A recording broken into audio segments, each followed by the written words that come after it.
This is the Tame Aperture podcast. Open the pod bay doors, please, Hal. Hello, Hal, do you read me? Do you read me, Hal? Do you read me, Hal? Affirmative, Dave. I read you. I read you. I read you. Open the pod bay doors, Hal. Come on down and jump some of this shit. You'll always have backup. Sorry, Dave. I'm afraid I can't do that.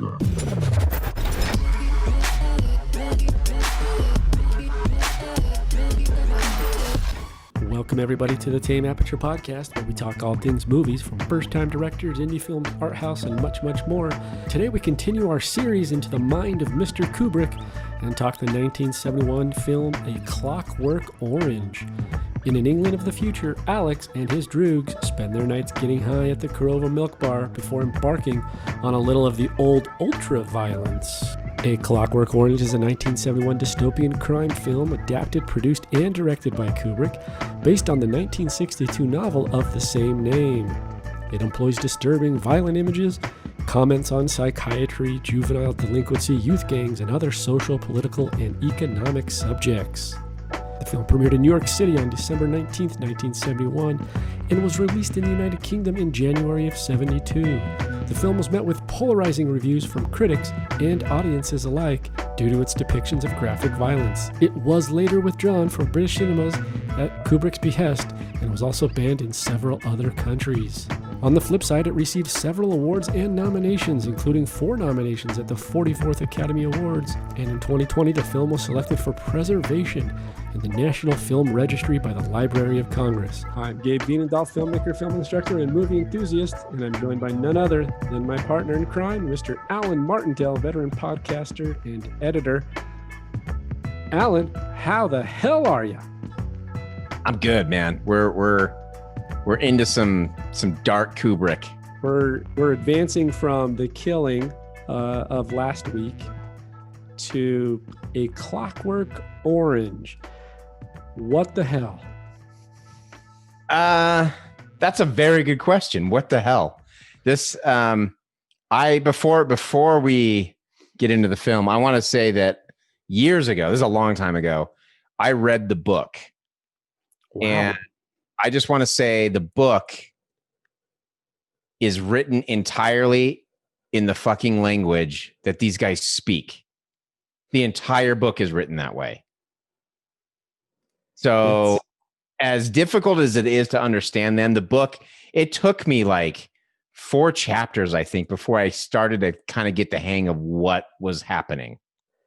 This is what I believe to be called like NADSAT language. There's a particular language for it. It looks to me as though it's a mix borrowed from Russian words. It also contains Cockney, rhythm slangs, things from the King James Bible, German, and some other unclear origins.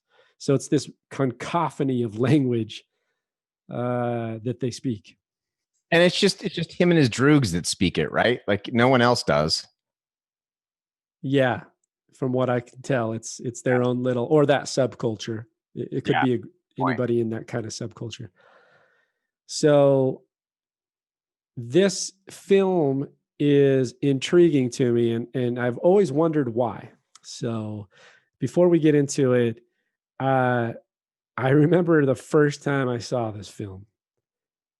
I was probably like sophomore year in college, sophomore year in college. So I was probably 22, 23 years old. And I watched it and I walked away like absolute and utter confusion. It makes sense why, man. It's. But here's the thing: there was this weird intrigue. Everything about this movie is the exact opposite, I would say, mostly. I mean, everyone has elements of darkness to them, I think, not to this extent. But I think everyone has bits and pieces of who they are that are dark. But there was something when I walked. I just remember thinking, and I don't remember the detail, but I do remember the impression, which was, I'm basically the opposite of all these characteristics in how I grew up, how I treat people, how I go about my life, etc. But for whatever reason, and I still, to this day, Alan, cannot explain it in terms of why it intrigues me so much. But upon this rewatch, I think I started to get some ideas on what it is that I enjoy about this movie. And there's things that, of course, I don't enjoy that are completely abhorrent. But I also think that we talk about this, this social commentary. There's something being said that's deeper. I mean, it has to be. I mean, culturally, we understand who Kubrick is, and ultimately, there's always going to be an underlying context. Always. So before we kind of break down some of the film and talk about some of the characters and go over some of the things, look, I would say if this is one of these podcasts where if you have not seen a Clockwork Orange, that you just pause us, you go to Netflix because it's currently on Netflix or anywhere, you watch the film, and then you come back and listen to our podcast on it. It's one of those. Yeah, you can't. I don't even know how anyone could try discussing this or following a discussion about this film unless you've seen it and unless you're pretty familiar, like pretty fresh in your brain, because there are a lot of things I've seen this movie a bunch of times, and there's stuff I was picking up still to this day that I don't remember picking up before. The older I get, the harder it is to watch. I think I watched it for the first time maybe as a senior in high school, and I remember loving it, absolutely loving it. And then watching it again and being like, whoa, I don't remember it being this bad, like this crazy. And then watching it again, and as I get older, I'm just like, it's very tough to watch at times. And yeah, there are scenes in this movie. And this is it brings up certain things of conversation that never crossed my mind, but for some reason, it brings up thoughts about our culture, our society, who we are as human nature. I think he's alluding to some of that stuff, but it's in the most difficult thing to process. Yeah. And partly because, look, we did, I mean, and partly because of it, it's done so, it feels absolutely authentic. It feels real. This is not done, I don't think, although some people might satirically, like it feels very authentic. There are funny parts of this movie. There are funny parts, but there are the ones that I'm referring to. You're talking about rape, murder, violence. I just mean hypersexual things. Like there's a lot in there it gets real for moments. It does. And the reason why I bring up the funny things, because I think it's much needed. Like it's so, if this was just beating you over the head with this horrible imagery and everything that happens, then we're watching Martyrs, like we need some sort of comic relief, and we get it. And I think it's done very effectively. And I think it's placed very effectively. I had one big question though, watching this, and I don't know how to answer it. And so I'm hoping you do. What makes a good movie? And is this a good movie? Because I think objectively, anyone who looks at it is like, yeah, that's a good movie. But there's nothing I like about it. Like it's kind of like you said, like there's something intriguing about it. There's something fascinating. There's something entertaining about it. I just don't know what it is. I'm watching this. It's tough to watch. It's hard to get through, but you can't look at it at all and say it's not a good movie. So what makes a good movie? I don't understand. I don't understand something that should just be intrinsically known to every single person who sits down to watch a film. I always default to the two things. Like number one, do I form some kind of emotional attachment to what I'm like? Do I feel something? So humor, sadness, anger, etc. That's number one. It's like emotionally, do I feel it? the thing for me that isn't always for everybody else, that I think, like, if you were to go watch a Marvel Universe film, you're probably not going to get number 2. You might get number 1. You like feel bad, or like you feel happy or excited or whatever. But I don't think you're going to get number 2. And number 2 is, for me, the intellectual stimulation. Does it provoke me to internalize something or think about the bigger picture in whatever context that is? And this does both. And so for me, that's what makes it a good movie. And I agree. There are parts that feel slow. There are parts that feel, I don't want to keep going through this thing. Like, there are elements to it, but I'm always defaulting, like, those two positions of emotion and intellect, I think mostly are always challenged. I would agree with that. I think that's a good definition.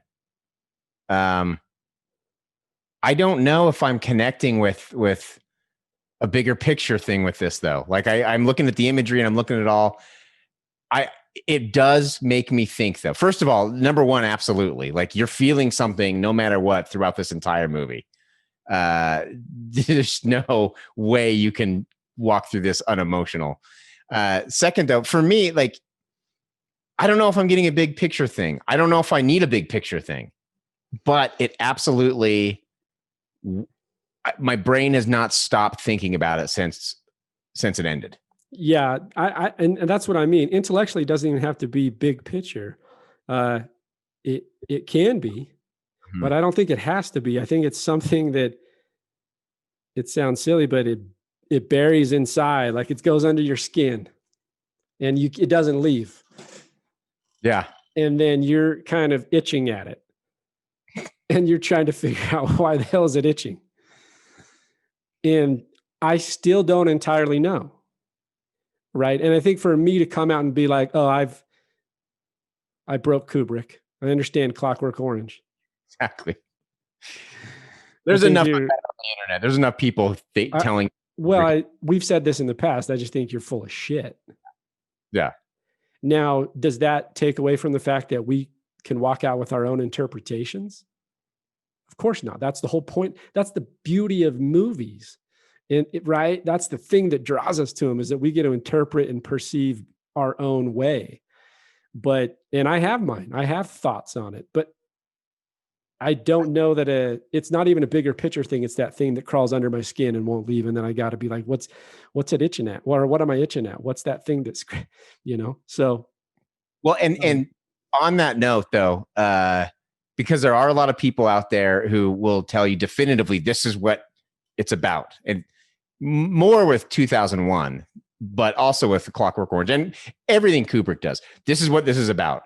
Like, if you watch that documentary we talked about when we watched The Shining, I think it's called Room 237, and it's like they just interview people who know exactly what The Shining's about. They know more than anybody else, and everyone has different ideas. So I think it does. I think it is good that we say, because I have theories that I'm definitely going to bring up. Those are just my theories. I don't know, man. I don't know. I can just tell you what I think of it. And I don't want to act or give off the impression that I think I definitively know, because I definitely don't. I just kind of know my theories. No, absolutely. And I think that's a good way to premise it. I also think that before we dive into it deeper, is what I find interesting about this is that in 1973, it's banned in the United Kingdom. So there's something in the film that's deep and dark enough that they won't even exhibit the film in the UK. Yet the book, which is worse, is not banned. Crazy. And apparently, and I don't know the validity of this, but also Kubrick himself was a little bit disheartened by the banning and the protests, but he eventually comes around to agree with it. And then I guess what happened was there was an actual, and I don't know, like I said, I don't know how valid this is, because you can find a bunch of shit on the internet, but there was a rape of a Dutch girl by a group of men singing in the rain. Oh my God. Right. So a real story, not just fabricated in a movie sense, and as horrific as that already is, even to see in a fictional world. And that was the other reason that they banned the film, because they felt as though it was a catalyst for people to, which that's a whole nother topic. So I don't want to get too far, but we could talk about that. I could probably discuss that for 10 or 15, 20 minutes. Right. The influence of film and media. Or is it, or how highly influential is it? Is it responsible for those things? And then at what point do you take out that responsibility and put it on the person or the individual, right? Yeah, well, like politicians have been trying to blame video games for all of society's violence since video games were invented. Right. Like, and movies are absolutely no different. Right.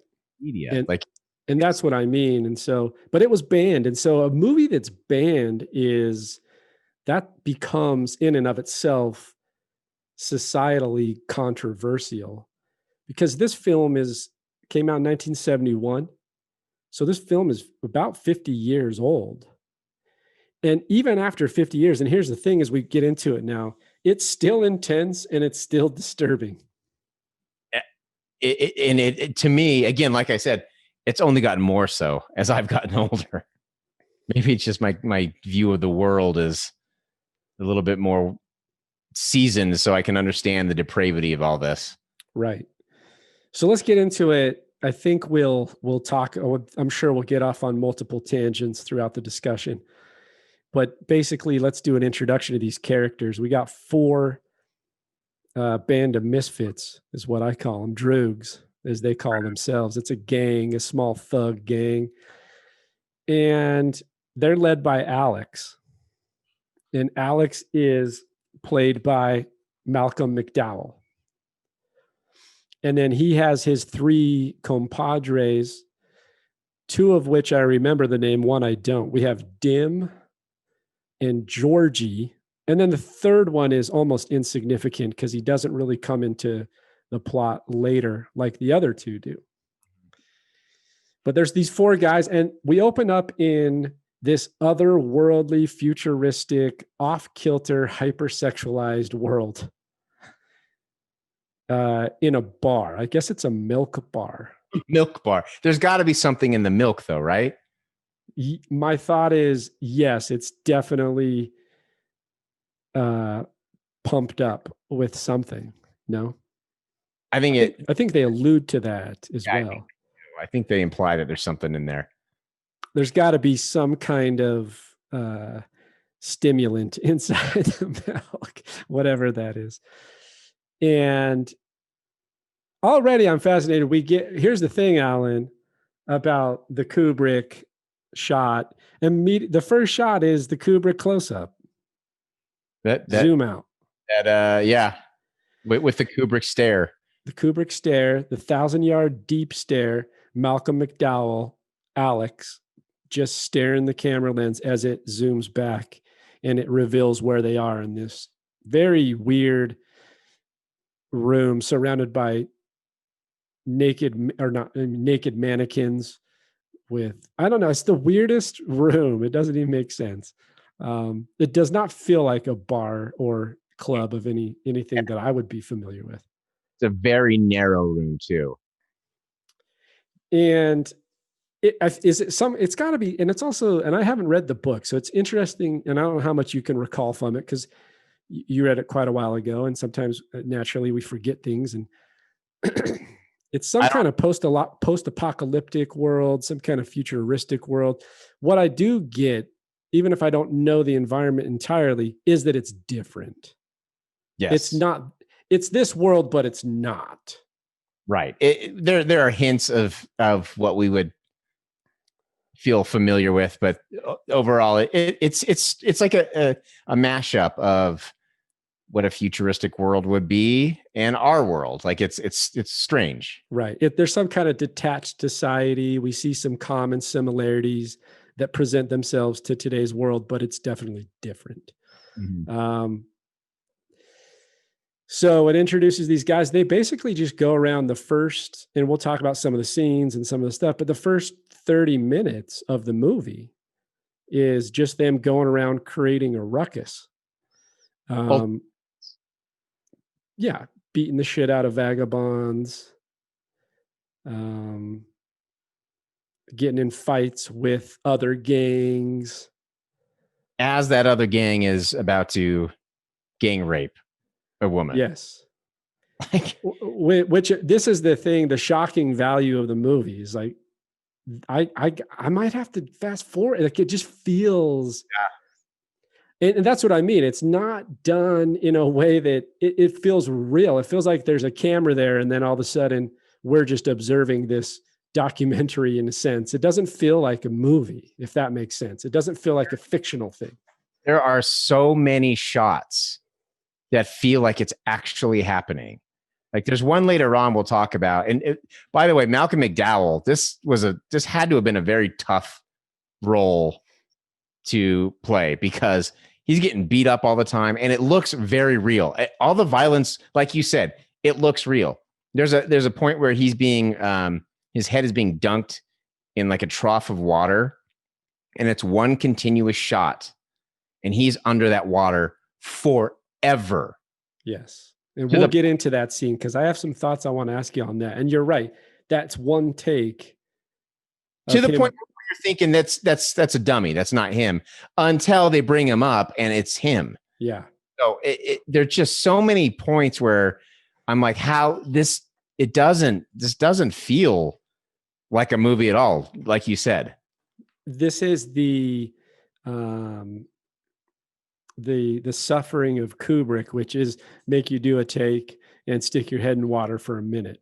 Plus, it was so cold where they were at. You could see the breath and he's under this water. Like, can you imagine doing that over and over again?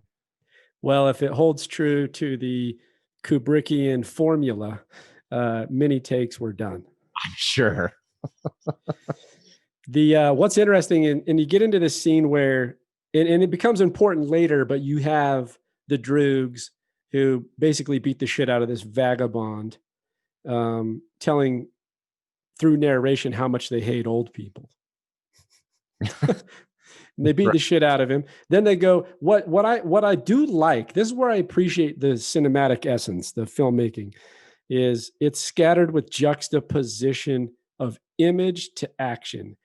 And the example is in the theater, after they beat the shit out of the vagabond, they go to this theater where Billy and the boys are nearly gang raping a young woman. And this is what's ironic in some sense is fortunately Alex and his Droogs stop it because they want to fight. So that's good. Right. At least, I mean, the stoppage. Before we get into that theater, there's these shots of like flowers and decorative art in the theater. And the theater's supposed to be this place of art and this place of kind of beauty.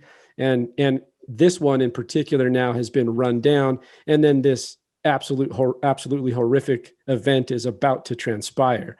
So that's what I mean. And you see this throughout the whole thing, and I won't give every example, but one of the things I put in my notes is like almost every scene or every few scenes, there is a intentional juxtaposition between an image and the action that's happening. So the image is the flowers, the theater, the beauty, and then underlying that is this just horrific, violent playground for rapists and fighters. Yeah. And it's just the whole world's dilapidated. Everywhere's dilapidated. This goes into my theme, and in the breakdown, I'll talk about that because it's absolutely dilapidated, but that goes into the juxtaposition of our world, and I'll talk about that later. I have a thesis that I want to run by you. The boys fight Billy and his band of misfits, and then they speed off in this rear projection scene inside Alex's car, hooting and hollering.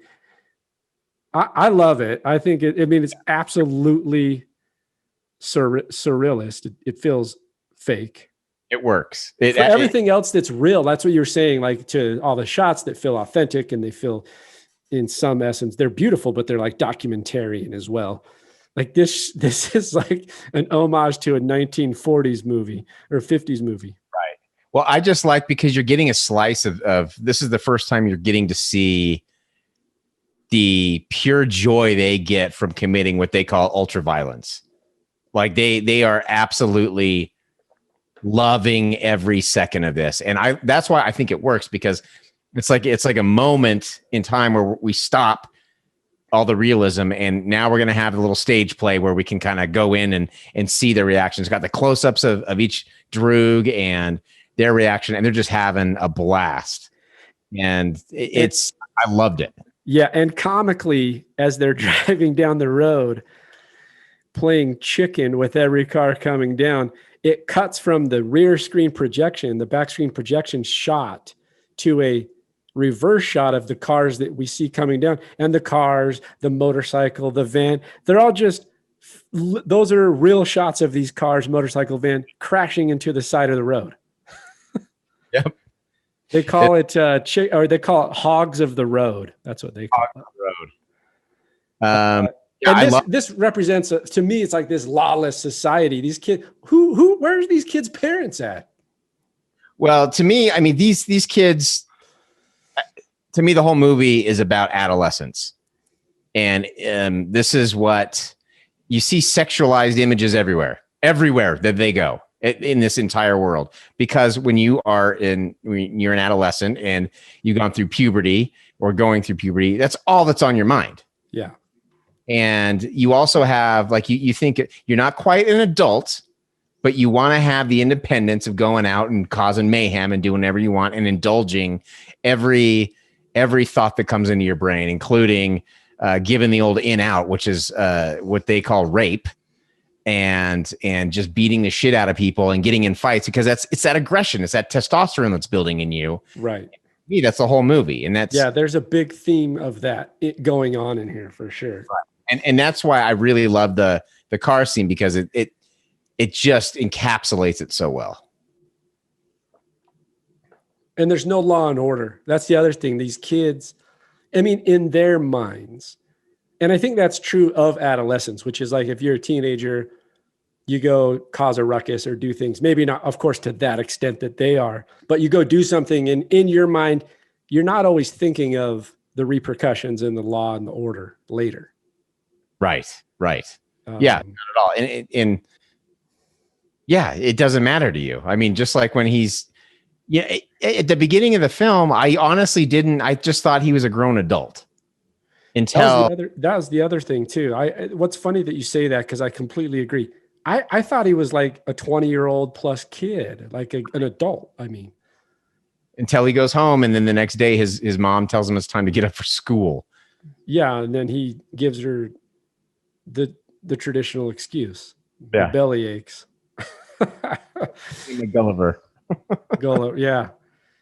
But before we get to that, I do want to talk about, maybe not, because they end up arriving at a home of this wealthy couple. What appears to me, just based on the shot, he's on a typewriter. He's some kind of writer, some kind of journalist, novelist, something. And they go to this home and knock on the door, and they fabricated this whole play in their mind, this theatrical version of, there's been a wreck on the road, we need to come in and use the telly. And the wife is absolutely reluctant to let them in, rightfully so. And what I find interesting is, like, the husband, either stupid or kind-hearted, he means well, I think. And he's like, oh, we better let him in then. Yeah. And so she lets him in, and then he breaks in. They're masked. They got their maskies. That's what they call them. Maskies. Alan loves the verbiage. The eggy wags. They eat eggy wags for breakfast. Eggy wags and maskies. And she doesn't even let him in. They kind of break in after she undoes the lock. And let's just say, and we won't get into the over details, but things don't end so well. No, it's pretty brutal. This is one of those scenes, like the one before it, where you're presented with the overaggression of young people, but to the extent of forcibly raping a woman and abusing the man. They knock the shit out of him. And it's just another tough scene. You're just like, holy shit, I might not want to watch this anymore. This is right out the gate, man. Right out the gate. And they do a very good job of making you immediately detest Alex with a passion. Like to the point where I later on so happy. Yeah. What happens to him. Yeah. And this, once again, and here we go, Alan, is some of my theory is, once again, you have this absolutely abhorrent event, this act, juxtaposed with what you associate as a kind of fun-loving, simple song, Singing in the Rain. Right. Like there's an innocent song in the sense of how it was first portrayed in a movie, in a musical years earlier. Do you know what I mean?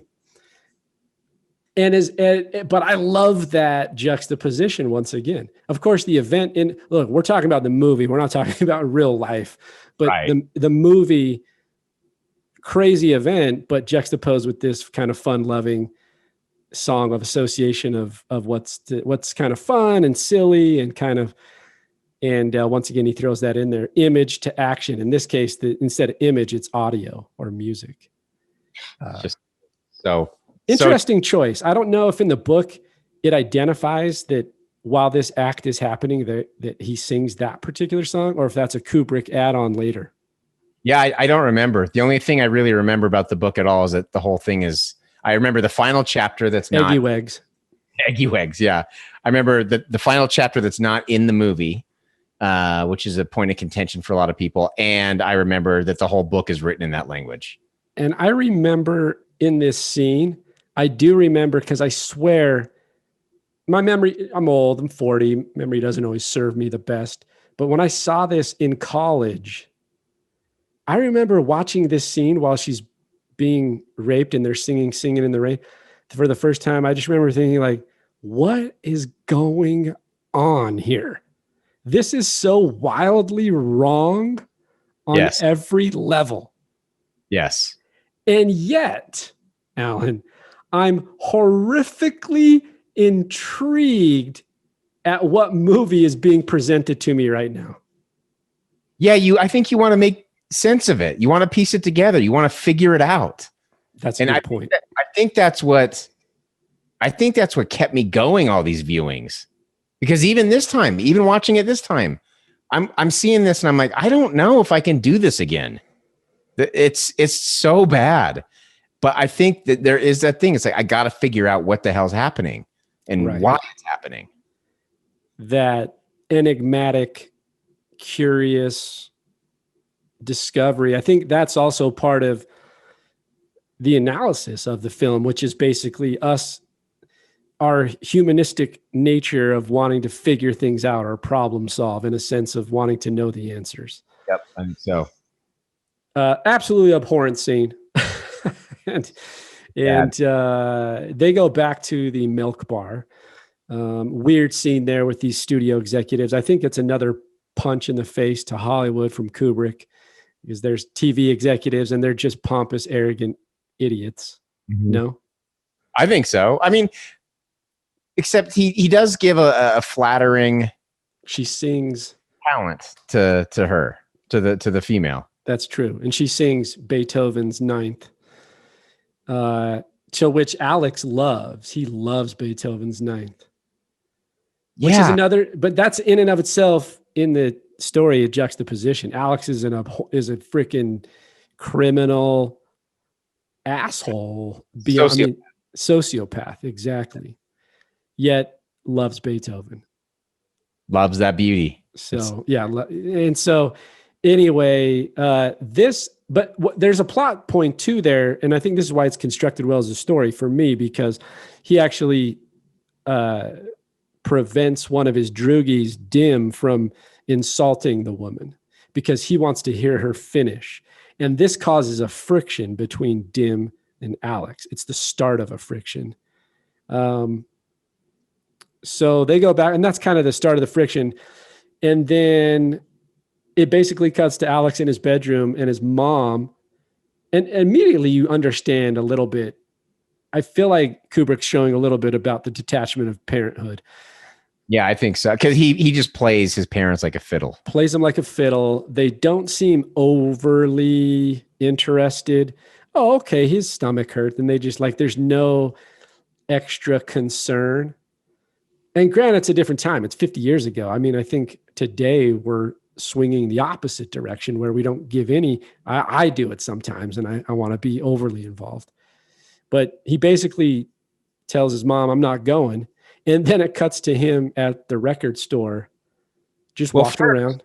Before he does that, is this where the part where the and I call him a parole officer because I don't know what else to call him. I assume he's like a social worker or a parole officer for Alex or something. And he's doing basically a checkup. He's like, you haven't been to school. There's, the rival gang was beat up last night. Your name was mentioned. Yes. And that's in there. Yeah. I think it's fun. I think you're right. I think it's a social worker. I thought it was like his school principal or school counselor or something. Right. But he says something along the lines, if you end up in jail, then it's bad on me. Like I get in trouble for it or something along those lines. So. What did you think about this guy's performance? It's so over the top, but I loved it. That's what Kubrick does, though. The more films I watch of him, the more I'm realizing that he really loves it when his actors just ham it up and just go over the top. He loves it. You've identified that in a couple of these films, and the more you say that, the more I think you're right. And I don't know that I thought that originally, but now that you say that, there are certain characters in his movies that he just fucking hams up. Well, and when I use that terminology, it's got a bad implication, but it's not bad. It's not bad. I know you're not meaning it in that. Yeah. Right. I'm not trying to disparage their performance. I think that's what sells it. That's what makes it so good. And we'll see a character later who does it. And I think Malcolm McDowell does it too. He definitely does. And his principal though is funny because after every statement he says, "You got a good home here. You got good parents, loving parents." Yes. Yeah. Like, everything's yes and exaggerated. And can I say, what the hell is he doing sitting on the bed and then sitting next to Alex? And then he pulls him back and grabs his nutsack. I don't get it. I don't understand any of it. What's crazy, and I know this is going to sound really weird to people listening that haven't really watched the movie, is it also, when I say it that way, it seems really, really sexual, but in this case, it's actually not. No. But Alex is in his, we got to state that he's in his underwear. So makes it a little bit stranger. I don't, it's some sort of intimidation. Yeah, that's right. It's very forceful, powerful. I got the power here. Right. And you need to listen to what I'm saying. Can I just say, I missed one thing I wanted to talk about. I wanted to get right before this scene and after the previous scene that we discussed, Alex does come home that night and masturbates to Beethoven's Ninth. Now, this is not I think if you were watching this first time, you may not even catch that's the underlying subtext of what's happening. Does that make sense? He cuts it in a way where it's very montagey. You hear the music, you see pictures of religious figures, you hear Beethoven, you hear Alex's narration talking about how much he loves it and how sensual it is in a way. And this is his montage cut. Some of the imagery was strange too with Alex as a vampire. Yeah, these were things that I love the montage edit. Right. And it's really well done. But yeah, there were images in there that I didn't understand. And I almost think, and tell me what you think here, is that Kubrick was going in to some kind of, what do they call when the ad agencies do subliminal messaging? I guess that's what it is. Yeah. Because he throws in random images. Well, and I also think it's trying to sell the point that Alex is a sociopath he knows he's a sociopath and he loves it. I think that was part of point. Because he really does. He enjoys being a monster and being terrifying people. Loves He's it. unforgiving. He doesn't care. Doesn't care. He thrives in that. Yeah, that's a good point. So then the school counselor comes, grabs his nutsack, and then leaves. I'm just kidding. Alex goes to the record store. Basically sexual innuendo there. 2 girls eating popsicles. He's not afraid to approach them. Very masculine and mature for a young teenager. Very confident, by the way. I want to actually commend Kubrick for not doing what was in the book at this point, because in this scene in the movie, he has sex with both the girls and it's consensual, and they look around his same age. Right. It's not that in the book. 2 10-year-old girls that he rapes. Oh, good job on Kubrick for not. I mean, this movie's already pushing the line. We're already. So thank you for not making it that terrible. Because if that were the case, I think I would turn it. I don't think I ever would have seen it. Yeah. I think isn't that weird where we draw moral lines? Yes. Yeah. It's true. I agree with you. If that was the insinuation, I mean, yeah, I that's dark. I can't even think about it. And this was also done kind of playfully. I liked. Yes, it was very playful, very consensual, very teenage sexy in that sense. Yeah, and I liked that it was a time lapse, like, and I don't really see anything in terms of nudity. I mean, you do, but it also happens so fast. I think he's basically under cranking the camera so that it looks to be exceptionally fast. And there's some comedy in there too, because he's done with one girl. She gets up, she gets dressed. He gets done with the other girl. So he goes back to the first girl and takes off her clothes again. Like, it's just the way it's done. There's some comedy in there. It's some comedy. He's got his stamina for a young man. I'm going to say he does. And we're only like, 30 minutes into this movie. Yeah. And so we still have an hour and 45 minutes. That's about 2:15. Too long. The movie's way too long. I know, but even up to this point, I think there's points later that can be reduced to speed it up. But up to this point, I'm still trying to put my head back on. Yeah. It's a whirlwind of crazy shit. Then he comes back down, and then his cronies, his droogies, confront him. Georgie's trying to take control of the band. The new way. The new way. Look, and basically that's what it is. And they come up with an idea to come up with a plan to pull off this crime. And Georgie's in control now, not you, Alex. And Alex ain't having it. He ain't having it. And so that doesn't work out. That coup to overtake Alex as the droogie master doesn't work. And he confronts his droogies, and they test his metal. Doesn't work. They decide to pull off a crime.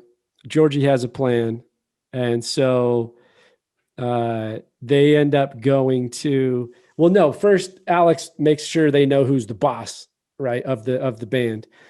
But they still hold resentment, like Dim and Georgie, and it's going to come into fruition later in the story. But they hold resentment, right? Yeah, because he just beats the shit out of him and cuts up Dim's hand. And yeah, it's pretty tough. I mean, based on what we've seen so far, it's very mild, relatively speaking, but it's pretty rough. And I think I'm getting the sense this is the first time he's really shown that violent side and turned it towards his droogs. Yeah, because now they're ready to go betray him. Yeah. It's good story device. It's good story motivation, Yep. as we'll see in the next few minutes. I did love the transition. I don't know. I wanted to ask you what you felt about voiceovers or narration. Basically, mostly throughout the film, Alex is giving Malcolm McDowell is giving us narration. Did that throw you off, or could you roll with that? Oh, I could roll with it. I liked it because I like Malcolm McDowell. I don't always love voiceover narration. I think sometimes it's a little too exposition-y, but I think this one really allowed us to get in the mind of Alex a little bit more. And I liked it. I don't know what your thoughts were. I know you're not a big fan of it. I'm not either, but in this case, it gave a lot of good perspective into the character, and I liked it. And like you said, it didn't overwhelm us with a bunch of exposition. I liked technically one thing you did with the voiceover transition into the scene from the bar where so they go back to a bar, and Georgie tells him about his plan. And then he's telling him about this cat lady that lives isolated in the woods but they use that as the voiceover transition into the scene of her, doing her weird, it introduces that character, the cat lady. And up to this point, like, there's still very little background, very little exposition, like where they live, the context about Alex's parents, other than some of the stuff we talked about. And I like all that, but it leads us into this scene where his droogies are going to basically betray him. They go to this house. They try the old knocking narrative, knocking, hey, my friend's car's broke down or someone's hurt. There's been a car wreck. Doesn't work. This lady's too savvy. She's not taking that shit. Well, she also read the newspaper. That's true. About what happened last night. So she goes and calls the cops. That's right. It's been reported. So she calls the cops. And then that scene where after she gets off the phone with the cops and Alex just pops his head in the door because he climbed through the window. It was creepy. Very creepy. When he just pops in, because you got to remember, he's got his masky on, and his masky has a long penis nose. Yeah. I mean, obvious. I mean, I don't even want to call it subtext because it's not. Oh, it's a no penis subtlety nose. whatsoever. No subtlety. But that's a creepy scene. And then this whole scene transpires. What we got to bring up, I got to ask you about this scene because we have the penis statue. There's a moment there. I thought it's funny, man. I thought this is funny. There's a moment there when he pops his head into that room and he looks around and he sees the posters. Again, very sexual posters. They're not posters. Very sexual paintings and artwork everywhere in this movie. But he walks in, he looks around, he sees the sexual artwork. Then he looks down, and he sees a penis butt stat. It's a penis that transitions right immediately into a butt. And it's a quick moment, but the look on his face is hilarious because he's thinking exactly what we're thinking. Like, what in the hell is this thing? And I don't know. It almost felt like he was breaking character. He probably wasn't, but it was just like, it was so funny. His reaction to I don't think there's a way to not laugh at that prop. I don't care how mature you think you are. It's funny. What was he doing? I wonder what Malcolm McDowell was doing when Kubrick brought that prop out. I mean, Kubrick just had a field day with this. Oh, he thought he was, he was just loving life with sexual innuendo, or there's just not even the innuendo, just the straight in your face. Bringing naked. Can you imagine literally think about it. What did Malcolm McDowell when he brought that prop out? And he's like, you're going to take this penis statue and you're going to kill this woman and crush her, blumage her to death with the penis statue. So you're going to take your giant wiener and you're going to smash this woman's face in with your wiener. That's so absurd. I don't even know how you come up with it. Here's the thing. I'm not trying to get overly analytical, but I think there's subtext there. Oh, totally.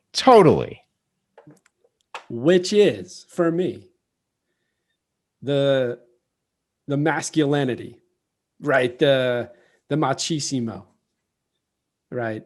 I'm in charge. Yeah. I'm bigger, Right. figuratively and literally in this case. But I think he's swimming in, this is where Kubrick's just swimming in juxtaposition. He's just swimming in subtext, various elements of subliminal messaging. He's just swimming in it, loving life. Oh, it's just so over the top with everything. Like, that's what I love about it, though. I think that's part of why I like this movie, because he didn't sprinkle in little things, little subtext here and there. He is beating you over the head with it. I keep saying subtext. I'm being overt. Right. He wants you to know exactly what he's trying to get at here. He's not like, there's no, one painting in the background, hinting at it. It's like, no, we're gonna flood this room with dicks and vaginas and boobs. That's what we're gonna do. The entire movie, everything is just gonna be filled with this stuff.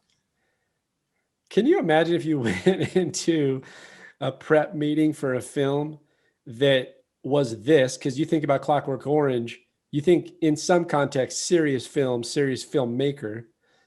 And then he just comes into the prep room to do the reading. He just brought his big penis statue with him and said, here's what we're putting in every scene. Like, how do you Malcolm McDowell's like, what? In Kubrick's tone, too. There's no humor, no sense It's just dry. Yeah, just like this is, I want this on the desk there. And like, I want this here. I want that here. That will be placed here. And we know how demanding he can be. So what if he's yelling about we need more penis statue back on the shelf. We need more milk coming out of the nipples. Like, you are not rocking that penis statue properly. And the way so when he pushes down on the penis and like kind of pops back up, the way it moves is it's like a rocking chair. Yeah. Well, it's like a rocking chair, but it's also like it's almost like those I want to call them bobbleheads. They're not bobbleheads. Those little punching guys where you punch them and they come back up. Yeah, exactly. Exactly. It moves kind of like that, where it's like kind of comes up and then it like jerks, and it's so funny. Yeah, it works. And like you said, I think this is where there's an alleviation from the serious tones of earlier in terms of the context that's happening and the subject matter. Mm-hmm. And then you get moments of reprieve from the over the top, in my opinions, absurdity of the situation. Because even when he kills her, it's not ultra violent. You don't see it. You just see the intercutting back and forth, and then it's alluded to that she's been blemished to death. But I will say one thing. I want to and I don't know when the order that these movies are going to go up, or these episodes are going to go up, but we did talk about Dr. Strangelove, and I really got on Kubrick for he's just not funny. He's not able to be funny. I take it back, man, because there are some genuinely hilarious things in this movie. Yeah, I think the penis statues. I think the murder scene's actually funny. Not just this, but later on in the jail, there's some funny stuff. I need to take that back. I think he learned a lot in the two movies, in the one movie that separated this and Dr. Between. Yeah, about comedy, about how to make comedy. And what's interesting about this one is the previous scene was completely horrific, and this scene's much more comedic. Yes. So you're playing that spectrum pretty well. And I think it feels good to laugh at this point too. Yeah, it's like being held literally under water at a horse trough and not being able to breathe, and then being let up and being able to breathe. Yeah, exactly. Lot of stuff. There's a lot of things going on in this movie. So now Alex is a murderer, but what happens is he comes out, the sirens are heard, they know the police are coming. She had called the police, and his droogies betray him 100%. Yeah, you could see it coming too. Smash him in the face with a bottle of milk and run. Leave him for the cop. And that basically puts him out and allows the cops to take him in. He's now in the interrogation room. I actually thought the interrogation room was kind of funny too. Particularly one scene where one of the cops is interrogating him about what he was doing there and why, what happened. And the cop tries to get him to talk, and then Alex just burps in his face and then grabs his balls. Yeah, see, I like all this because he's in deep shit at this point. In deep shit. And he still, because he's an adolescent, he still thinks he's smarter than the cops. He's still got that arrogance to him. He thinks he's better than everybody. And it's not till later where he realizes that the world can really beat you down. Yeah, I think the fear of guilt and being caught for the crime that he committed comes later. But you're right here, he's it's not really there. He still thinks, I can get away with just grabbing a cop by the balls and telling him I'm the man. Right. Exactly. Then the school counselor comes in and basically says, yo, Alex, you're fucked. The lady that you blumaged, that you hit with the penis statue is dead. And you're a murderer. And I can't help you. Good riddance. Yeah. Can you imagine the relief he has to feel walking out of that police station? He does it in a way, and I don't remember the line, but yeah, you're right. He does it in a way of like, it's like he's so happy, just the elation that he doesn't have to deal with this little prick ever again. And just for you, yeah, he does it in a way that's very Nelson Simpsons. Really? Oh yeah, I'm wearing my Gay for Mole Man shirt today. You know what I mean? That was the school counselor's very like, Yeah, totally. Love it. Alex is going to prison. Big time prison. I think he's sentenced to 12 years, 14 years, something like that. Yeah, 14 years. And then there's this, this to me, at least to a degree, is it starts the tonal shift in the story as he enters prison, because he starts to get into, not all the way, it just starts it, because there's an element of like forced obedience. He's given a number. His name is the traditional prison rules. His name is now a number. And ironically enough, religion's like immediately instituted in the atmosphere of the story while he's in prison. So one question I had about prison, is this something that they did in England, or is this something that's just part of this future weird world that we're existing in, where the prisoners are wearing suits? Yeah, I don't know. It was strange. They weren't, it didn't feel like the traditional prison garb. No, I would think that you wouldn't want to give prisoners neckties. Yeah, unless you do want to give them neckties. You. I don't know. Just to me, it seems a little sketchy. He makes friends with the priest. Indicates in some of that voiceover, we do get some exposition slightly, because he does indicate his own abuse in prison. Mm-hmm. He talks about certain things of torture, basically like adult men, and there's adult men like eyeballing him. Right. Because you got to remember, this kid's young. He's, comparatively to, and I say that literally, like adult men are going to do adult things to a young kid. Right. And he alludes to some of that. So now you're getting into, there starts the beginning of realization a little bit. We're also introduced to, I think this is my favorite character in the whole film, and that's the guard, the main guard. Yeah. I think he's hilarious. And I don't know if Kubrick deliberately cast someone that looks a lot like Adolf Hitler, or if that's coincidental, but it was very Hitler-esque. But I thought he was hilarious. No, I don't think Hitler's hilarious. I think his character is hilarious. Yeah. No, I can see exactly what you're saying. I would imagine that there's probably some Kubrick forethought there.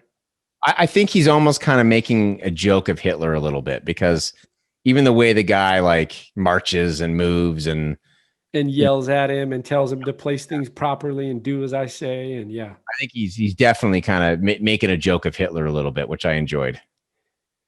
there's what I found funny and was that Alex eventually kind of finds some solace in the Bible, but not in the way of doctrine, but in the violence, the sex, the fighting, the wars. And it cuts to this vignette piece of him imagining whipping Jesus, him imagining sleeping with women, him imagining violence, like all the things that are read in the Bible. And then he alludes to the fact that I didn't like the other part because there wasn't any of this in it.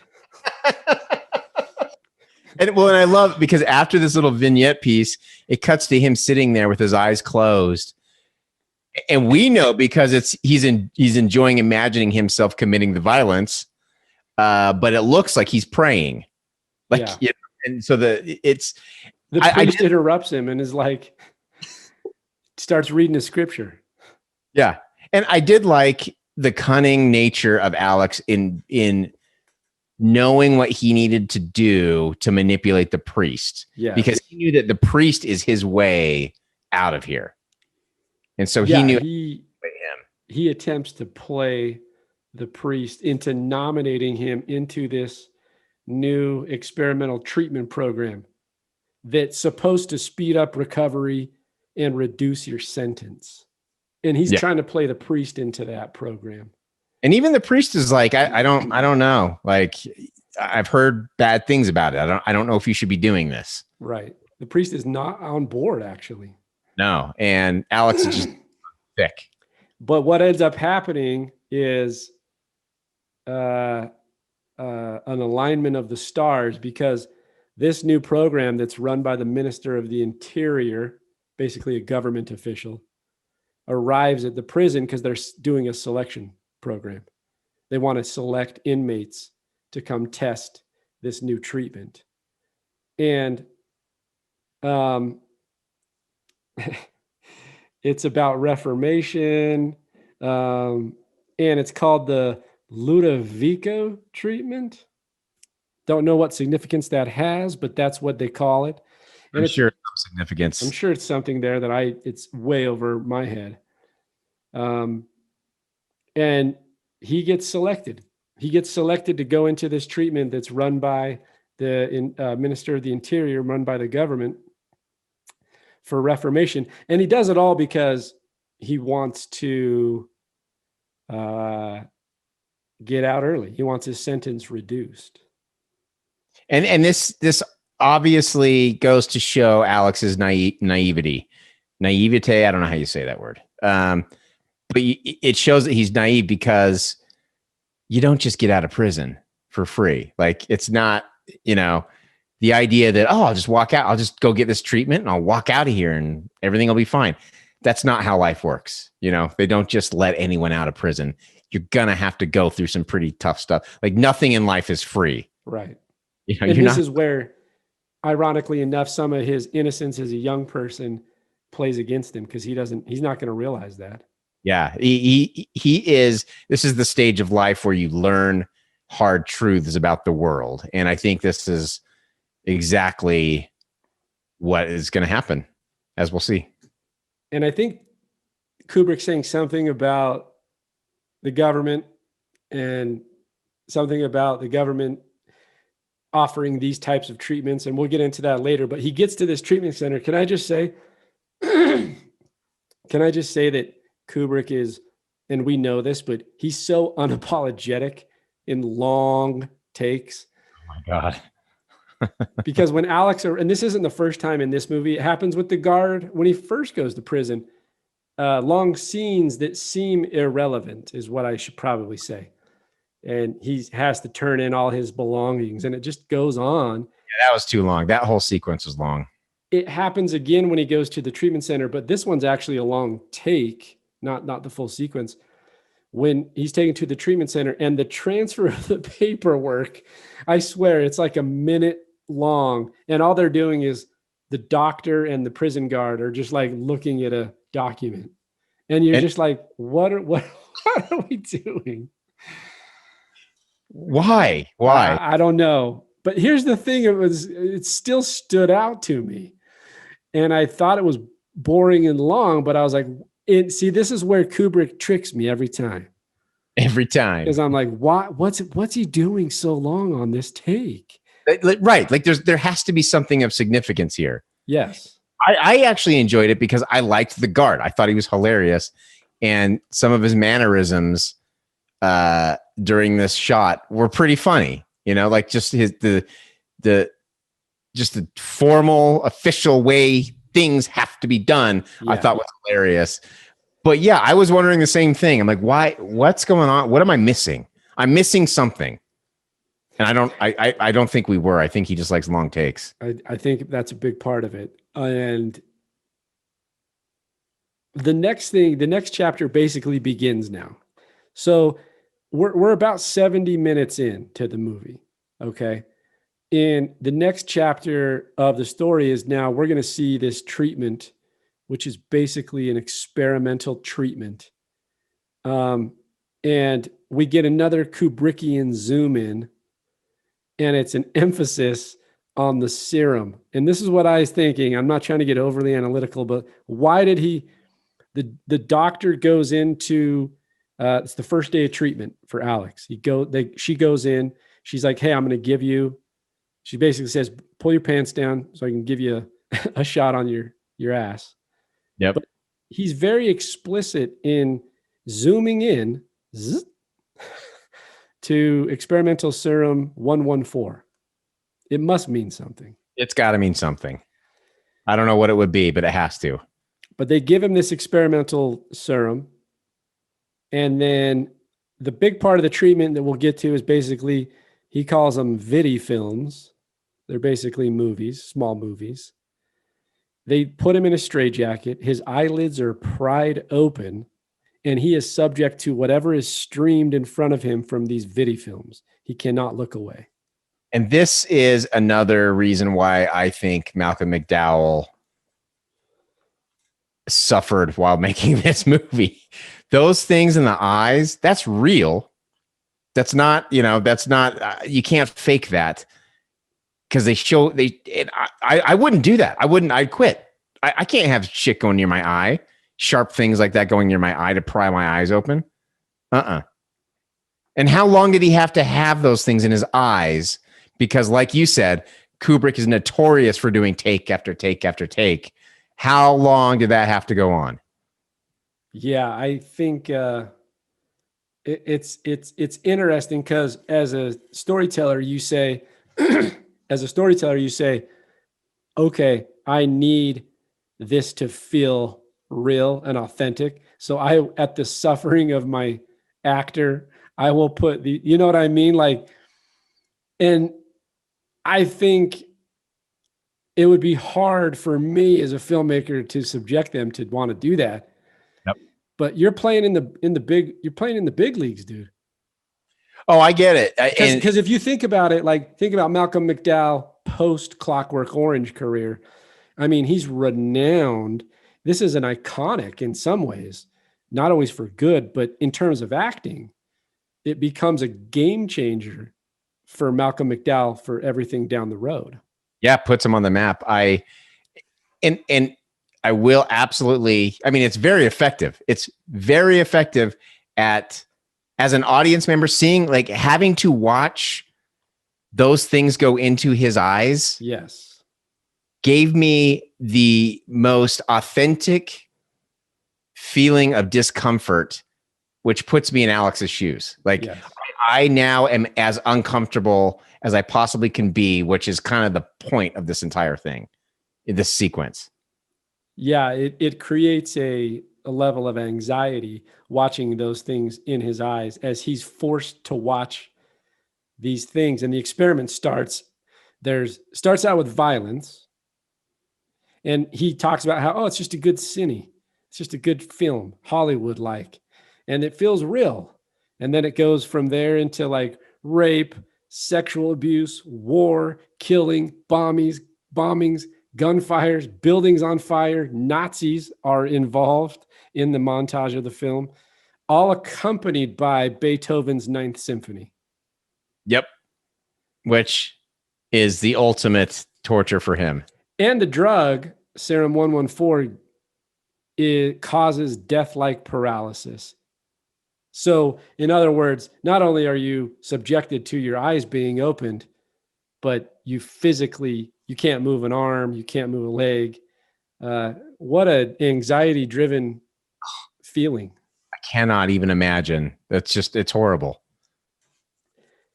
The scene itself, the process of the experiment goes relatively short. In other words, like it's not a very long sequence of events before they present him to a bunch of diplomatic spectators, politicians, prison guards, other forms of leadership to show to them how effective their treatment is. In the strangest stage play in the history of humankind. Oh my gosh. I know you're not, this is another piece. Like before that, with him being in the experiment was nauseating and I was anxiety driven. And this, I laughed my ass off in a lot of ways. It was funny. It was funny. And cutting back to get the guard's reaction to everything just heightened the comedy. And then they test him the same way that you kind of saw the experiment with. Like the first test is this actor walks out on stage and physically and verbally abuses him. And then that passes. And then the next one is this sexual temptation of a woman who's half naked.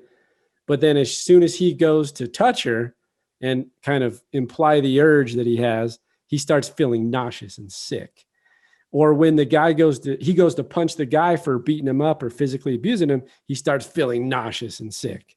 And so they call it, I wanted to get your thoughts on this, because they call it essentially like a paradox. And the paradox is like doing good by being, you become and perform good tasks, or being good by being overly subjected to evil. And the subjection comes through the observation of these videos and the serum. Yeah, it's interesting. It's a Do cool. we believe that we're no scientists. We know that. Do we believe that's even a theory of possibility? I can't imagine how it could be, but who knows, man? Like I like you said, we're not scientists. I just can't imagine. Like if you're overly subjected, I don't think it works. But I think you would become desensitized, if anything. Right. I think that's it. I'm not sure it's going to make you more averse to it at all. But even if I was, I can't imagine being a sexual deviant that is twisted enough to try and rape a woman in a room full of people. Like that was a weird little temptation they threw at him. Well, he like, just tries to grab her chest. Well, right. But still, like her breasts. But even it's like there's a room full of people. Like even if you really wanted to, no, you're not going to do that. What? No, that's a weird. Yeah. Well, we've established that Alex is a sociopath, so I don't think he cares much about what other people think of him. That's a good point. I would just think he'd be immediately arrested. You're thinking of it in how we would. First off, our thought is that, okay, this is completely inappropriate, nor would this ever happen. But Alex is completely different than us. Thank God. Yes, thank you. But anyway, this paradox, and I don't know that it's, see, and the other thing is, the key to me is it's not just the being subjected to the viewings of the evil, the violence, the ultraviolence, the hypersexualized, all the stuff that he sees with his eyelids pried open. It's also with the serum. There's something in the serum. They've been giving him a drug. Yep. So there's something there too. I don't know that it's just through the subjected evil of watching and viewing evil. And basically from now on, anytime he has a violent impulse, or I guess an impure impulse or thought, he is rendered physically ill to the point where he wants to die. Yes. And that carries us through the rest of the story. And there's a couple pieces in there that make me laugh when he returns home First off, we're introduced to his dad. His dad is the butler in The Shining. That's right. That's where I knew him from. Yeah. And so that was a funny scene because his parents didn't want him to come back because they thought he was a murderer, because he was, but their intuition was right. My favorite part of that scene, though, is when he comes home and he says, "I'm completely reformed." So naive. They don't want anything to do with it. They've actually rented his room out to Joe the lodger. So I love Joe because Joe is saying everything I want to say. Yeah, Joe is us. He's the guy that's like, "You're an idiot. You're not coming in here and ruining your parents' life again. Get out of here." I love how his mom just cries at the drop of a hat, for the rest of the movie. And I just love it when he wants to hit Joe, so he gets sick, he's starting to dry heave and do all that. And Joe's like, "It's bloody disgusting. Oh God, man, what are you doing? It's pathetic," and they're like, "Joe, stop it." He's like, "It's disgusting." Like just the pure, like, cause that's some manners. Yeah. Have some manners. Just the pure, disdain he's got for him and disgust he feels towards him. Cause that's how we feel. I'm sitting there thinking, yeah, you know what? Yeah. You deserve this. You deserve worse. Yeah. He deserves far worse. And his parents don't take him in. This causes him to kind of be homeless, essentially, to a degree. And here's where we get another one, Alan, and I'm sure you noticed this. He's now walking along the river walk, and here we are at about an hour 40 in, and we get another Kubrickian deep stare zoom shot of Alex into the river. He stops, and we get the shining Jack stare. Yep. These got to mean something. Like, he's got to position these in the story somewhere in particular. This one, to me, this is where Alex realizes that the sins of the past are coming back to bite him. And that's what this next sequence is. It's every single person he's hurt getting revenge on him. So here we have the flip with the stare. Right. But to me, it was, he's looking at the river, then it cuts to the bridge, then it cuts to him, then the bridge and the river, and it cuts back and forth. To me, it's thinking like maybe he realizes he'd be better off dead. Yeah, I think there's contemplation there of a deeper, darker thought. Yes. But the vagabond shows up, asks him for money, and then this is the vagabond that they beat the shit out of at the beginning of the film, and he remembers Alex. This was funny to me, actually. And he remembers Alex and then kind of pushes him through the tunnel where there's like a group of vagabonds, and they basically start to beat the shit out of him. I love it. Love it. I love every second of this. And here's what's funny is the voiceover says of Alex saying, "Old age having a go at the youth." Well, yes, every single thing that happens to him in this next little sequence, it's always like, "Oh, you're poor suffering narrator." There's never any realization that I caused this. This exactly. It's all like and that's what sociopaths do. Like it's everyone else's fault. They're all, the world is just out to get him for no good reason. Because the next one is the cops that break up the vagabonds from beating the shit out of them are Dim and Georgie.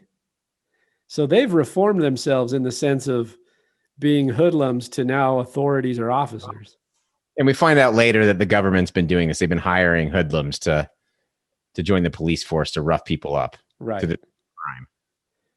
They take, and this is the recompense again, is they take Alex out into the woods and they basically beat him, drown him, submerge him in a horse trough How did they do this shot? Did he have a breathing apparatus under there? He had to have. That's funny that you say that, because when I was watching it, I did think, is there some kind of apparatus under there? Some kind of straw or something? There has to be, because he was under there for a long time. And you don't do that to an actor. I don't care if you're Kubrick or Spielberg or whoever. You're not going to do that kind of thing to an actor. I did notice that Georgie and Dim, who the actors who play those characters, they hit Alex with the nightstick really weak, really weak. They're trying to. The idea is that they're drowning and submerging him, but they're also beating him with their nightsticks. And I noticed that like the hits on the nightsticks are like super weak. Yeah. Oh yeah. But they're powerful because they use that music stinger, that sound effect stinger, and it helps give the illusion of that ferocity, like that hit. But if you really watch him like laying into the back of his leg, like it's like this little flaccid hit. Yeah. They're pulling their punches. I think they feel bad for him because he's fucking drowning in the water. This is like the 10th time they've done it. They leave him out in the middle of nowhere though. So they leave. He's beat up. He winds up back. This is the recompense, the perfect comeuppance for everybody, because he ends up back at the house that he beat up the husband and raped the wife with his former droogs at the beginning of the movie. And he's just so discombobulated from getting drowned and beaten that he doesn't realize where he's at as he stumbles up to this house. He doesn't realize it's the writer's house from previous. We see that shot of the writer again. He's at his typewriter. One thing I noticed in there was the newspaper clippings and the headlines. I did notice that too. My favorite one was Catwoman Killer. I like that. Because they called him Catwoman Killer. Except this time, here's what's funny, Alan. This time, the pan or the track shot from the writer tracks over. Instead of seeing his wife, we see a complete brute. Just a muscle man. Lifting weights, man. And either he's married or he's just his buddy, whatever it is. I don't know what the relationship is there. I kind of took it as his caretaker. Yeah. Somebody who's looking after him, in-home caretaker. And it's none other than Darth Vader. No, it is? That's David Prowse. I never knew that. In watching it again, I was like, yeah, that's Darth Vader. Whoa. What was the name? Julian in the thing? Julian's in the movie, but you watch it and you're just like, he is a big dude. I never knew David Prowse was that big. Never knew that. See, wow. Alex stumbles up to the door. They open the door and he's bloody and beaten. And David Prowse just picks him up like a freaking doll. Brings him in, and Alex actually recognizes where he is. He knows that this was the house where he performed those acts with his droogs, but he suspects the writer won't know him because he had his masky on. I think there's a moment of panic there, but then he realizes. Yeah. So, man, did he ever make himself at home in this house? Oh my gosh, that bathtub scene. He's cold, wet, beat up. He basically, they make him a tub to warm him up. Is he just more cozied up than you could ever be? Yes. And also there is a moment there when Julian's holding him that the writer says, I know you. And you're like, oh God, here we go. This is the final. Oh, shit. He remembers. He heard the voice. He knew something. Yeah. Because he had the mask on, so you'd be harder. Exactly. But instead, he says, you were in the papers. You're the one they gave that experimental treatment to. And this guy, I don't know. They mentioned that he writes political literature or something, or subversive literature. Yeah. I don't really know exactly what he is, but he definitely, he has no, from what I can understand, you tell me if you disagree. I don't think he cares about Alex or his plight or what he's been through. I think he just sees a pawn that he can use against the government. Yeah, I mean, that's exactly right. I think it's all about his political motivations. Yes. To his party. And it's not really established in depth, but the nuance is there. Yeah. Yeah. And yeah, absolutely. He doesn't care about Alex. He just knows that that's the kid that got badly treated by the other party, right. The other governmental party. And if I play my cards right, he can give us the info and we can spin this thing. Yes. Yes. Yeah. And I love that. I don't know. In any other hands, it might become a little too convoluted, but I think it's done well. Like, we don't need a whole lot of backstory. We get the motivation. I like it. I think it's done well. Yeah, I think it works. And intrigue, just a little intrigue in there. yeah, there's a bit of political commentary without being in your face about it. Right. And it's on both sides too, because we'll get into that at the end. Yeah. But he's in this bathtub. We got to talk about this bathtub scene because he's just relaxing, having a good time. So much so that this is his own demise. He starts his own demise. He already had, right, from all his other actions. But especially now, he gives himself up. He basically holds his hands out and says, I'm the guy that raped your wife. Yep. And caused her death, not directly, indirectly, but he did cause her death. Because he starts singing in the rain, which is what he was singing while he was committing the heinous acts. And so now the writer knows. And that scene, it cuts back to the writer. He hears him outside the bathroom. And it's this paralyzing close-up from down low. It looks like he's having a heart attack. Yeah, it's the Shining shot from when Jack's in the freezer thing, not the freezer, the food cabinet storage. Yeah, it's the freezer. Yeah, when he's leaning against the door and you see from underneath. Yeah, it's great. But I love how Alex starts out humming it, and then like little by little, and then by the end, he's rocking out, man. He's having a great time in that bath, just singing a song. He is loving it, and I also love that that we know. I like how he plays it. I like how it gets played out because I like how the writer now knows who Alex really is, but Alex doesn't know that he knows. Yes. And I like that play back and forth. Even though Alex knew when he arrived. Right. It's a fun little cat and mouse game, and it makes this next little scene super fun. So after Alex, Gene Kelly's the shit out of Singing in the Rain. The writer basically drugs him. Yeah, but this little scene where he's eating dinner by himself before the writer comes down, and he's just making himself at home, just enjoying the spaghetti. And he's just having a good time. And then the writer comes down and we can see it all over his face. We know. And we know that Julian, this big muscle man, David Prowse, knows. And he's trapped. He's totally trapped. And I love the little glares at the writer. Again, hamming it up big time. Yeah. Over the top performance. But it works so well. And just the way he's yelling his little comments. Like he asks him if the food's good, but he just screams it at him. Yeah. Try the wine. Just fills up his glass and makes him drink glass after glass. And it's so fun. And then it cut to Darth Vader just staring him down. Yes. Yeah, exactly. Well, and Alex, this is when Alex gets a little suspicious because he's being so forceful with telling him to drink the wine. So he's trying to stall and he's like, oh, it's good color. It's a good smell. He's trying to stall it. And then finally he tastes it and it tastes fine. So he starts pounding it. Yeah. And then the writer's friends come over and here's something I want to bring up. Dr. Strangelove was our last podcast. And Dr. Strangelove has Darth Vader, James Earl Jones. This film, Clockwork Orange, has Darth Vader, David Prowse.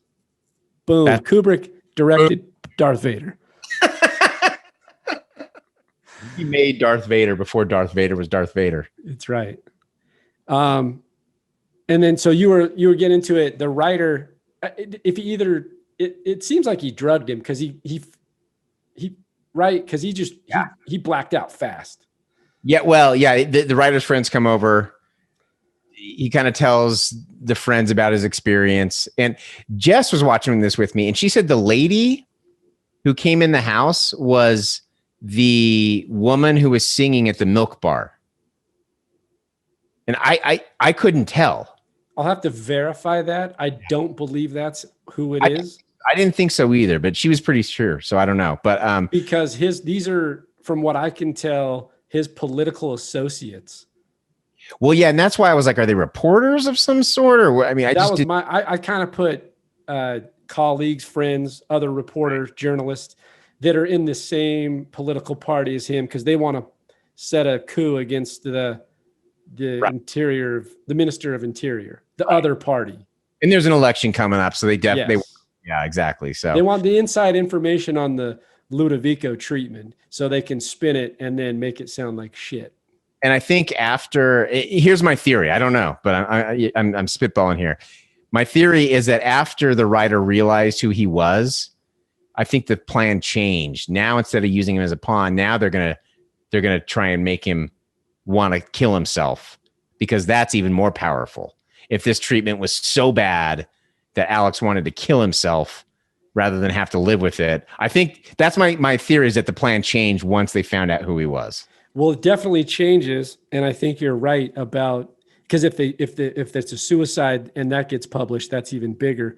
But I also think the motivation was redemption for his wife, and once he blacks out, they put him in the attic of the house and they just crank up Beethoven because this is the signal for the nausea, the anxiety.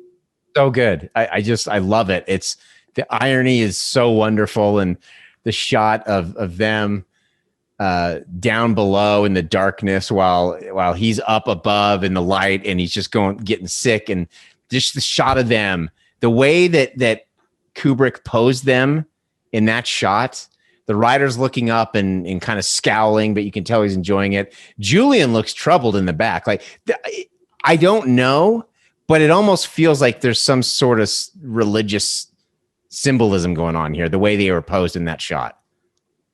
That is kind of interesting. There's a positioning there. And also the way he's sitting. Yes. You have that Last Supper-esque type view. Yeah, I kind of felt that way. It was a really cool shot. And knowing what we know about Kubrick, there's something, I imagine there's got to be something important there. And cranking up Beethoven.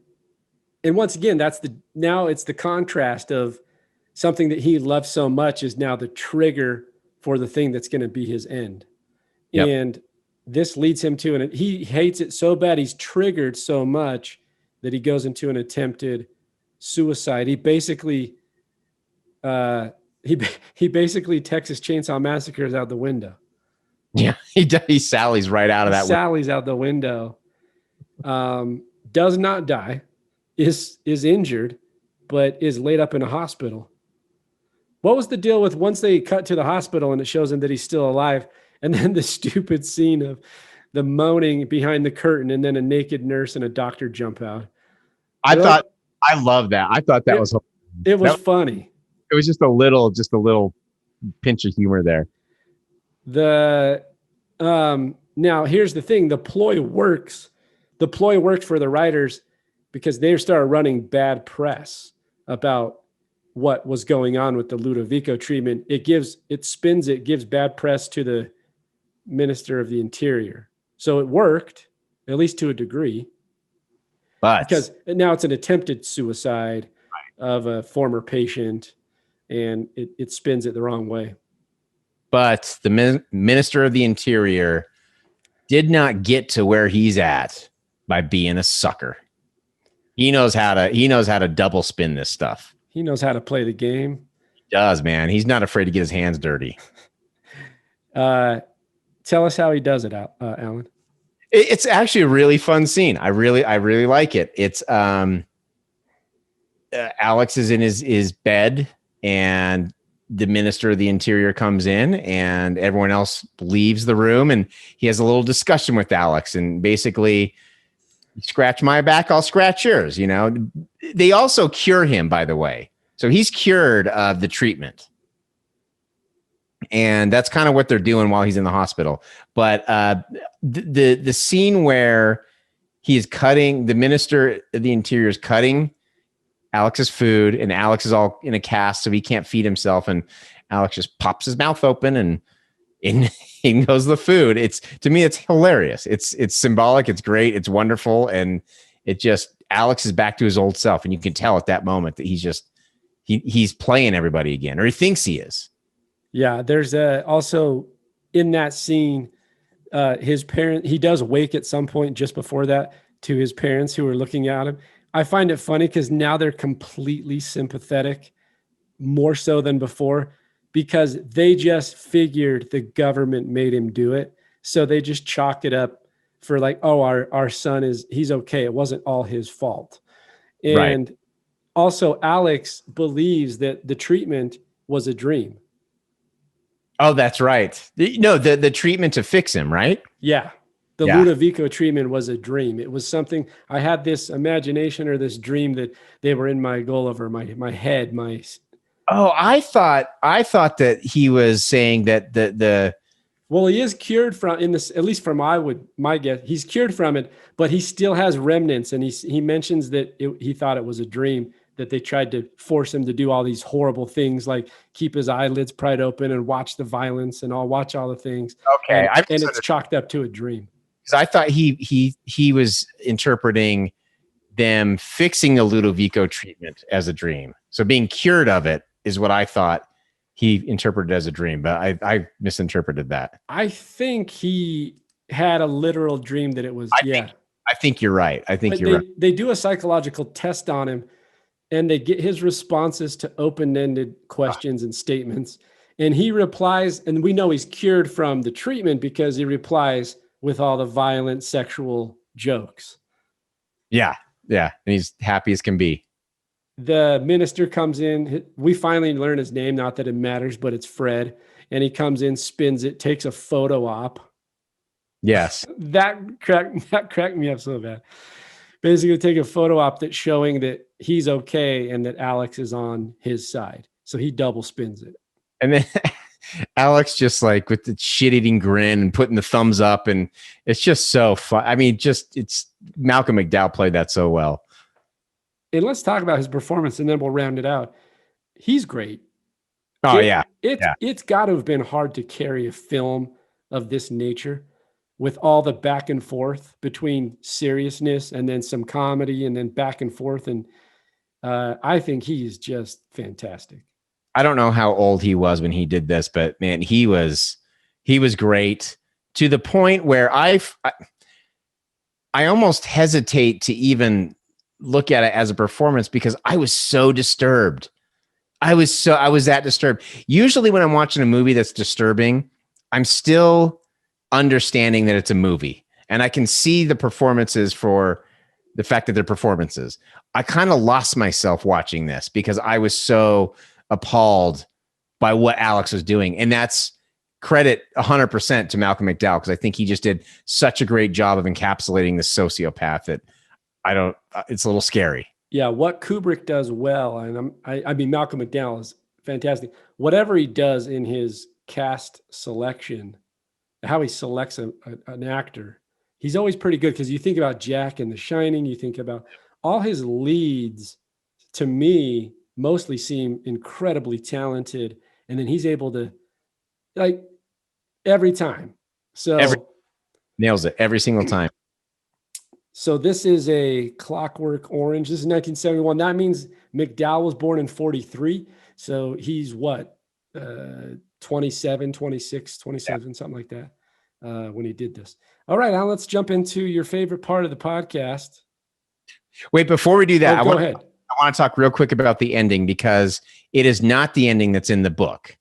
Yes, I read that. I don't know the ending in the book, but I did read that. So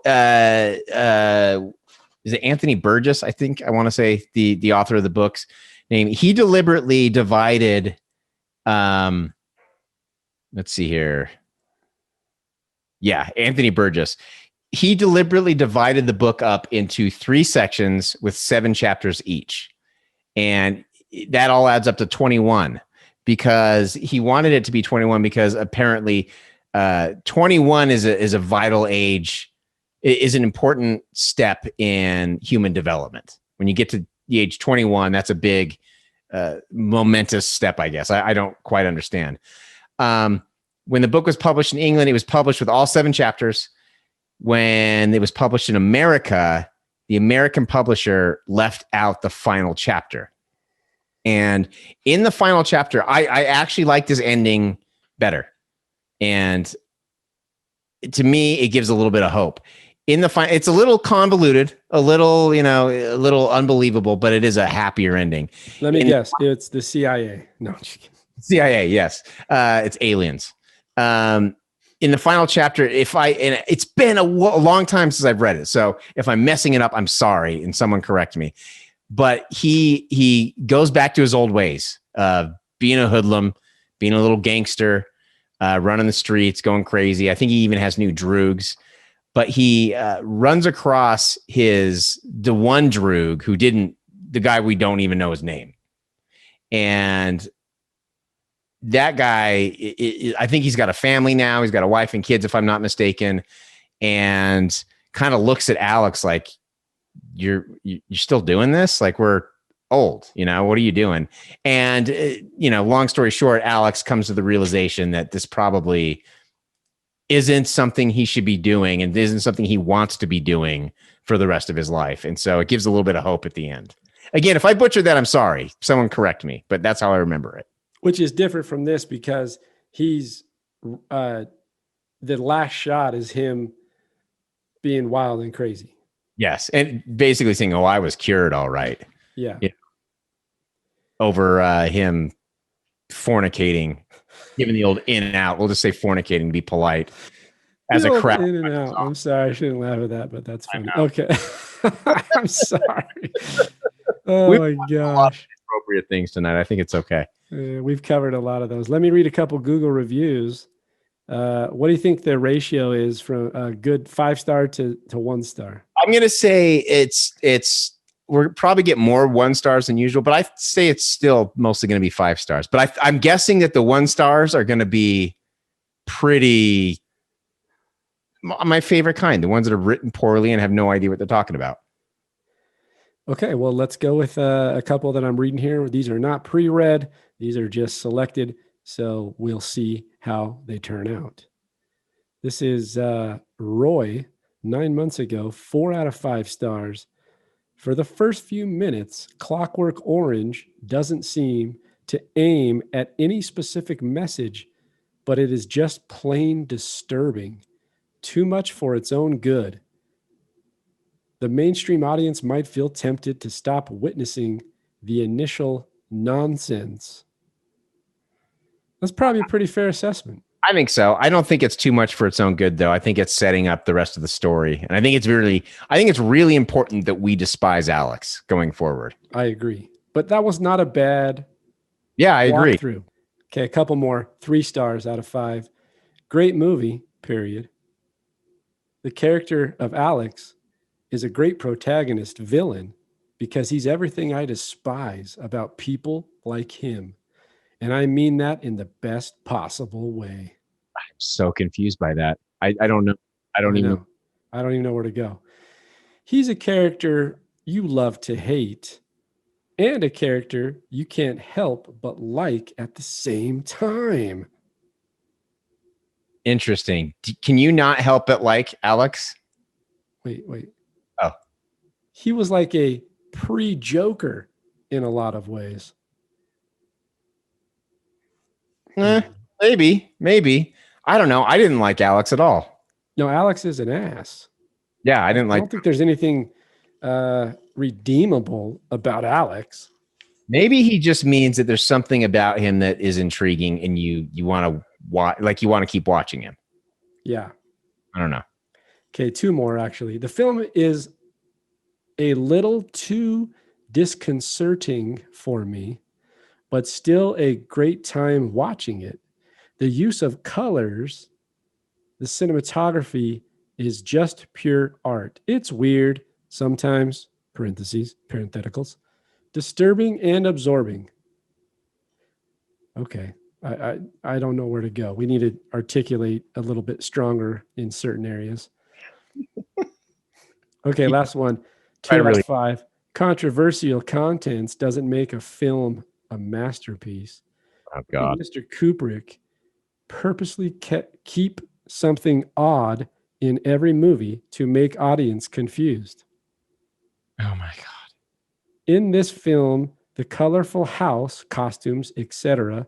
What the hell is that for? Today's cinematic industry, this film doesn't even fit as in controversial category.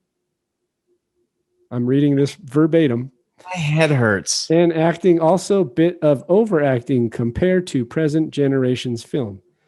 I watched this film after viewing the reviews, thought it had something. Total waste of time.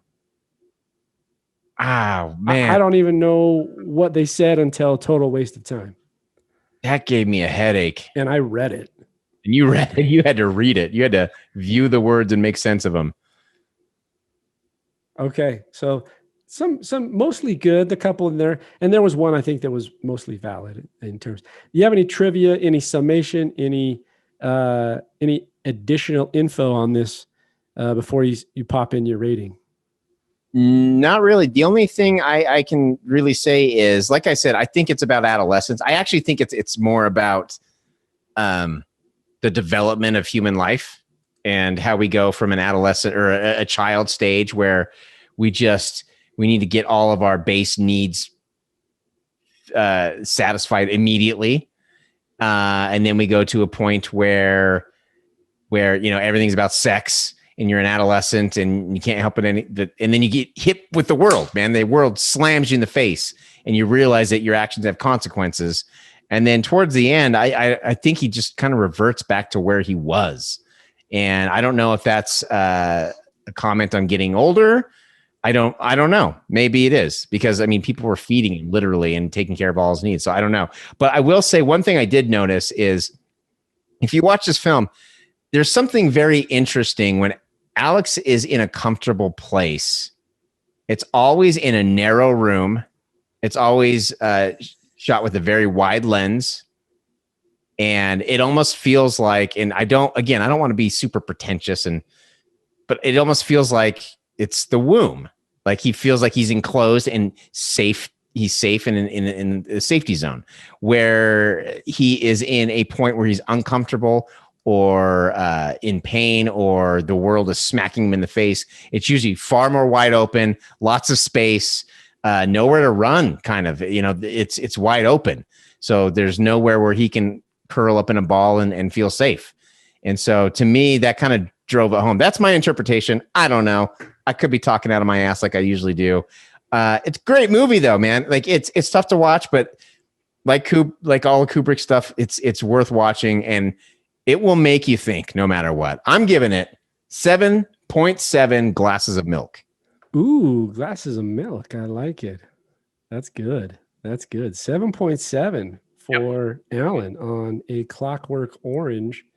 So we have the IMDb comes in at 8.3 out of 10. And then Rotten Tomatoes comes in at looks like 88% for the critics and 93% for the audience. Interesting. So the audience. What was that? What was critics? 88. 88. I would have thought it'd be higher. See, I'd have thought that had been potentially reversed. Yes. I'd almost have thought that the critics had come in at 93 and the audience maybe at 88. So that's interesting. Yeah, so quickly, I won't get it. I think we covered a lot of good things about the film.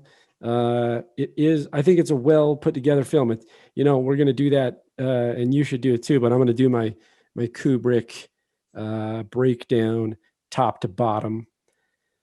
This is in the 1 to 2 spot. I can guarantee that. Once again, I don't entirely know that I understand everything about the film. I think there's something to be said about order, about society, about independent choice, about, I think, like you mentioned, adolescence and immaturity, obviously violence, our nature as humans to try to pursue that which we think we desire and think we're entitled to, even though we're not. So there's a form of an inability to pull yourself back and make judgment calls that are more appropriate. Like there's the animalistic approach to things.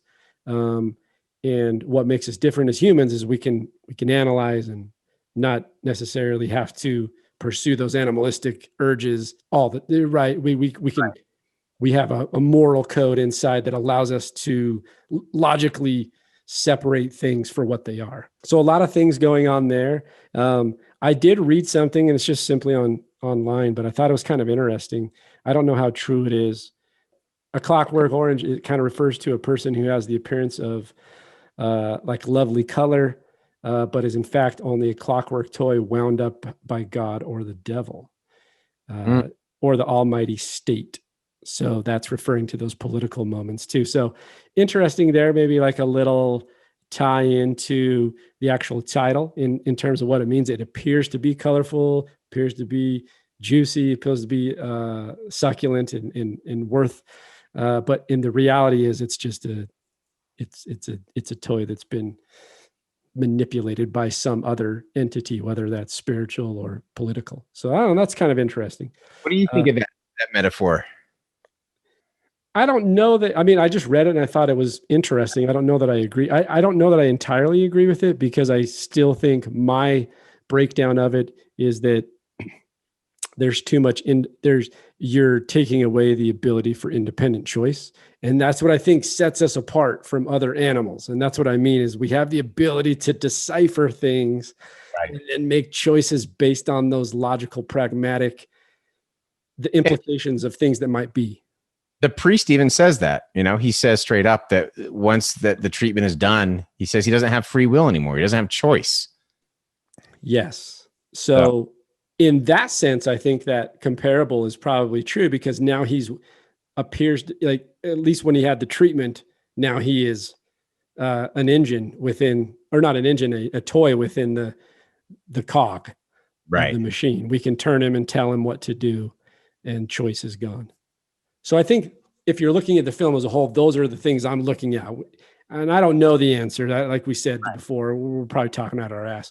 But I think there's something to do there with choice, independence, human nature, ability to make decisions versus being a cog in a machine and just kind of going through the day-to-day. Yep. Super violent. I did see something online that I was reading. It was, can a 14 or 15-year-old watch this movie? What are your thoughts on that? No. Oh man. No, I don't know. I say no, but maybe I'm overly conservative about it. I don't want my 14-year-old kid watching this movie. I know. I was just thinking about, because I have a 15 and 16-year-old, and Are they in high school at 14? Yes, that's freshman. My determinant that's the dumbest analogy. Have they reached high school age? No, but I think that's a good way to contextualize it. I just think it, sorry, I don't mean to interrupt you. I just think when you get into high school, you're exposed, junior high too, but you're exposed to so much more in some sense. Yes. I don't know. I think a 14 or 15-year-old, I would definitely want to make sure they understand the context of it, because you just read some reviews that people were like, it's glorifying violence, and it's not at all. Like, not even a little bit. It's showing it, but showing it doesn't mean it's glorifying it. So I would want to make sure that I told my kids, like, this is not, like, they're not glorifying that. They're not telling you to go out and do this stuff. They're not saying that this is fun. There's a deeper meaning here, but I just not sure they'd be able to understand it. I don't know. Yeah, I think that's a good point. I don't think contextually they would get the essence of all of it. Right. And I think that's a good point. So I'm going to come in. I mentioned here, I don't know where I place it. Is it 1? Is it 2 on the Kubrick scale? So with that being said, I'm coming in hot and heavy. I had a feeling. Hot and heavy. Alan's going to be like, what? And here's the deal, Alan. We've talked about some really good stuff. And I think we've dissected things that make sense. And like we said, we don't know all the answers, of course. But I think we made some good points. Yeah, I think so. At the same time, I still don't know what it is entirely. If I can explain it fully about why I like this movie so much, part of it's because it's maybe contrary to who I am. I don't know what else to say. So I'm going to come in 9.2 bowler hats. Bowler hats. That's smart. You even brought the prop for it. I just couldn't wear it the whole time because it got too hot. Yeah. Sweaty, man. 9.2. 9.2. still not your highest rated movie on this show. It's not my highest rated movie. My highest rated movie on this show is In Bruges. Admittedly, my brain can't comprehend the entirety of Clockwork Orange. This is a 1971 film from Stanley Kubrick, starring Malcolm McDowell. In the future, a sadistic gang leader is imprisoned and volunteers for a new experiment, but it doesn't quite go as planned. I'm Gabe Vienendahl along with Alan Martindale. This is the Tame Aperture podcast. Go check us out at tameaperture.com for previous episodes. Give us suggestions on new episodes to review. Until next time, everybody, Tame Aperture signing out. The Tame Aperture podcast is produced by Dutch Angle Pictures in association with Studio B Productions. Listen, watch, and subscribe on Apple Podcasts, Google Play, Spotify, and YouTube.